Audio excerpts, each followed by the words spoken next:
echo of his call. முற்றிலும் இரக்கமற்ற மக்களை நீங்கள் கொண்டிருக்கிறீர்கள். మన చుట్టూ కనికరము లేని జనులతో మనం నిండి ఉన్నాము. பிறர் நலம் தெரியாத மக்களை சுற்றி நீங்கள் இருக்கிறீர்கள். మన చుట్టూ ఎవరి గురించి మంచి జరగాలి చేయాలనే ఒక ఆలోచన లేని జనులతో నిండి ఉన్నాము. பிறர் நலத்தை நினைக்காத மக்கள் உங்களை சுற்றி இருக்கிறார்கள். మీ చుట్టూ ఎవరు మంచి చేయాలని బాగు చేయాలని అనుకునే వాళ్ళు లేరు. இப்படிப்பட்ட ஒரு பெரும் திரளான கூட்டத்தின் மத்தியிலே இயேசு கிறிஸ்து நின்று கொண்டிருந்தார். ఇలాంటి ఒక పెద్ద జన సమూహంలో ప్రభు అయిన యేసుక్రీస్తు నిలబడి ఉన్నారు. அவருடைய இரக்கமற்ற தன்மையை கண்டார். వాళ్ళకు ఆ కనికరము లేదు అని ఆయనకు తెలిసింది. ஆகவே அவளுக்கு சொன்னார், இரக்கமுள்ளவர்கள் பாக்கியவான்கள், அவர்கள் இரக்கம் பெறுவார்கள். అందుకనే ఆయన చెప్తున్నాడు, కనికరము గలవారు ధన్యులు, వారు కనికరము పొందుదురు అని సెలవిస్తారు. இரக்கமற்ற விதத்திலே மக்கள் நடந்து கொண்டிருந்தபடினாலே அவர்களை பார்த்து இரக்கம் செய்கிறவர்கள் பாக்கியவான்கள், இரக்கம் உள்ளவர்கள் பாக்கியவான்கள் என்றார். కనికరము లేని జనుల మధ్యలో మాట్లాడేటప్పుడు కనికరము గలవాడు ధన్యుడు అని చెప్తున్నాడు. இரக்கம் உள்ளவர்களுக்கு இரக்கம் செய்ய பலர் வருவார்கள். కనికరం చూపించినప్పుడు చాలా మంది వాళ్ళ కనికరం చూపిస్తారు. நீங்கள் நினைக்கிறவர்கள் வரமாட்டார்கள். మీరు ఎవరు వాళ్ళు వస్తారనుకుంటారో వాళ్ళు రారు. நீங்கள் இரக்கம் பாராட்டுவது ஒரு இடமாக இருக்கும். మీరు ఇంకొకరికి కనికరం చూపించుంటారు. நீங்கள் இரக்கம் எதிர்பார்ப்பது இன்னொரு இடமாக இருக்கும். మీరు ఎదురు చూసే కనికరం ఇంకొకరి దగ్గర నుంచి వస్తుంది. உங்களுக்கு இரக்கம் வருவது இன்னொரு இடமாக இருக்கும். ఇంకొకరి దగ్గర నుంచి మీకు ఆ కనికరం దొరుకుతుంది. இந்த காரியம் 3 கோணங்களிலே செயல்படுகின்றன. ఇది ఒక 3 కోణాల్లో ఇది ప్రయోగింపబడుతుంది. ஆகவேதான் இரக்கம் செய்கிறவர்களுக்கு இரக்கம் செய்ய ஜனங்களை ஆண்டவர் உருவாக்குவார். అందుకనే కనికరం చూపించి వారికి కనికరం దొరికేలాగా ప్రభువు మనుషులని ఆయుతం చేస్తాడు. இரக்கம் என்பது கைமாறு கருதாத செயல். కనికరం అన్నది మళ్ళీ వాళ్ళు మనకు చేస్తారని ఆలోచించకుండా చేసేది. இன்னைக்கு காலையில் நீங்கள் இந்த நாளில் யாரோ ஒருவரிடத்திலிருந்து ஒரு இரக்க செயலை எதிர்பார்த்து கொண்டிருக்கிறீர்கள். ఒకవేళ ఈ ఉదయ కాలంలో ఎవరో మీకు కనికరము చూపిస్తున్నారని మీరు వేచి ఉన్నారా? அது உங்கள் நண்பராக இருக்கலாம், అది మీ స్నేహితుడై ఉండొచ్చు, அல்லது உங்களை விரோதிக்கிற ஒருவராக இருக்கலாம், మీకు విరోధి అయి కూడా ఉండొచ్చు, அல்லது ஒரு அதிகாரியாக இருக்கலாம், ఒక అధికారిది కూడా ఉండొచ్చు, அல்லது ஒரு அரசியல்வாதியாக இருக்கலாம், ఒక గవర్నమెంట్ లో ఉన్న మనిషి కూడా ఉండొచ్చు, அல்லது உங்கள் குடும்பத்தில் ஒருவராக இருக்கலாம், లేకపోతే మీ కుటుంబంలో ఒక మనిషి ఉండొచ్చు. நீங்கள் இரக்கமுள்ள மனிதராக இருந்தால் உங்களுக்கு இரக்கம் கட்டாயம் வரும். మీరు కనికరంతో నడుచుకుంటే మీకు కనికరం చేసేవారు దొరుకుతారు. நீங்கள் நினைக்கிற பிரகாரம் உங்களுக்கு இரக்கம் கிடைக்காது. మీరు అనుకున్నట్టు మీకు కనికరం దొరకదు. அதை விட அதிகமாக இரக்கம் கிடைக்கும். దానికంటే ఎక్కువగా కనికరం దొరుకుతుంది. நீங்கள் நினைக்கிற நபரிடத்திலிருந்து இரக்கம் வராது. మీరు ఎవరి దగ్గర నుంచి ఒక మనిషి దగ్గర నుంచి కనికరం వస్తుంది అనుకుంటారు. வேறு ఏదో ஒரு இடத்திலிருந்து கர்த்தர் அனுப்புவார். వాళ్ళ కాకుండా ఇంకొకరి దగ్గర నుంచి మీకు కనికరం உங்களுக்கு இரக்கம் பாராட்ட கர்த்தர் ஆட்களை உருவாக்குவார். మీకు కనికరం చూపించేదానికి ప్రభు ఏర్పాటు చేస్తాడు. நீங்கள் இரக்கமுள்ளவர்களாக இருங்கள். మీరు కనికరము ఉన్నవారుగా మారండి.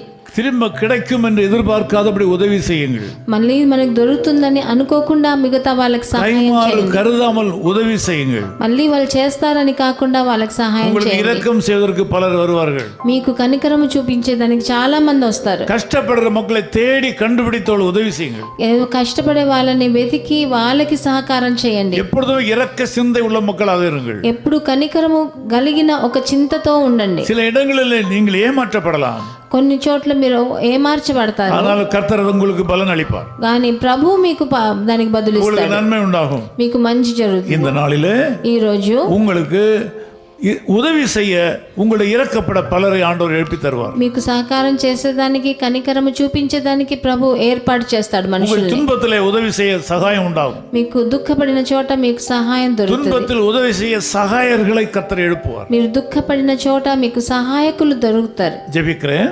ప్రార్థన చేస్తున్నాను. நல்ல பிதாவே உமக்கு நன்றி செலுத்துகிறோம். మంచి తండ్రి మీకు వందనాలు. இந்த மக்கள் கஷ்டப்படுகிறார்கள். వీళ్ళందరూ చాలా మంది కష్టపడుతున్నారు. பலருக்கு உதவி செய்து தோல்வி அடைந்திருக்கிறார்கள். చాలా మందికి కనికరం చూపించి వాళ్ళు ఎంతో అపజయం పొందారు. நான் பலருக்கு உதவி செய்தேன். నేను ఎంతో మందికి సహకారం చేశాను. எனக்கு உதவி செய்ய யாரும் இல்லை என்று கலங்கி கொண்டிருக்கிற வேளையில నాకు కనికరం చూసేదానికి ఎవరూ లేరా అని ఆలోచిస్తున్నారు. இந்த வசனத்தின்படி ఈ వచనం బట్టి இரக்கமுள்ளவர்கள் பாக்கியவான்கள், కనికరం చూపువారు భాగ్యవంతులు అని చెప్పారు. இவர்கள் பலருக்கு இரக்கம் பாராட்டி இருக்கிறார்கள். వీరు చాలా మంది కనికరం చూపించారు. உலக பிரகாரமான நன்மையை கொடுத்திருக்கிறார்கள். లోక ప్రకారమైన మంచిని చాలా మందికి చేశారు. சுவிசேஷ பணியை செய்திருக்கிறார்கள். செய்திருக்கிறார்கள். వాళ్ళు ఎంతో మందికి వాళ్ళకి సువార్తను అందించారు. ஆகவே அவர்களுக்கு இந்த இரக்கம் செய்ய ஆட்கள் எழும்ப வேண்டும் என்று ஜெபிக்கிறேன். అందుకని వాళ్ళకి కరుణ చూపించేదానికి మీరు వాళ్ళని మనుషులను తీసుకురావాలి. உம்முடைய வார்த்தையின்படி இரக்கம் உள்ளவர்கள் பாக்கியவான்கள். మీ మీ మా మాటను బట్టి కనికరము గల వారు ధన్యులు. இந்த மக்கள் இரக்கம் பெறட்டும், వీళ్ళకి కనికరము దొరకని, இரக்கம் உண்டாகட்டும். వాళ్ళకి కనికరము దొరకని తండ్రి. இரக்கம் பாராட்டுகிற மக்களை எழுப்ப வேண்டும் என்று ஜெபிக்கிறேன். కనికరము చూపించే జనులను మీరు ఏర్పాటు చేయండి తండ్రి. அற்புதம் செய்யும். అద్భుతం చేయండి. இயேசு கிறிஸ்துவின் நாமத்தில் ஜெபிக்கிறோம் பிதாவே. ప్రభువైన యేసుక్రీస్తు నామమునందున వేడుకొంటున్నాము తండ్రి. ஆமென், ஆமென். துன்பத்தில் இன்பம், தொல்லையில் நல்ல துணைவரம் நேசரிடம். துன்பத்தில் இன்பம், தொல்லையில் நல்ல துணைவரம் நேசரிடம். நீயும் அன்பதாய் சேர்ந்தால் அனைத்துனை காப்பார், ஆசைக்குள் நீ மனமே. நீயும் அன்பதாய் சேர்ந்தால் அனைத்துனை காப்பார், ஆசைக்குள் நீ மனமே. தேனினை மயிலும் இயேசுவின் நாமம் திவ்யம் மதுரமாமே. அதை தேடியே நாடி ஓடியே வருவாய் தினமும் நீ மனமே. தேனினை மயிலும் இயேசுவின் நாமம் திவ்யம் மதுரமாமே. His Call Ministries, 10 Muhammad Abdullah 2nd Street, opposite International Cricket Stadium, Chepauk, Chennai 600005, India. Phone 9144-2852-8282. Mobile phone and WhatsApp 91-98412-71858. Email sam@echoofhiscall.org. Website www.echoofhiscall.org. God bless you.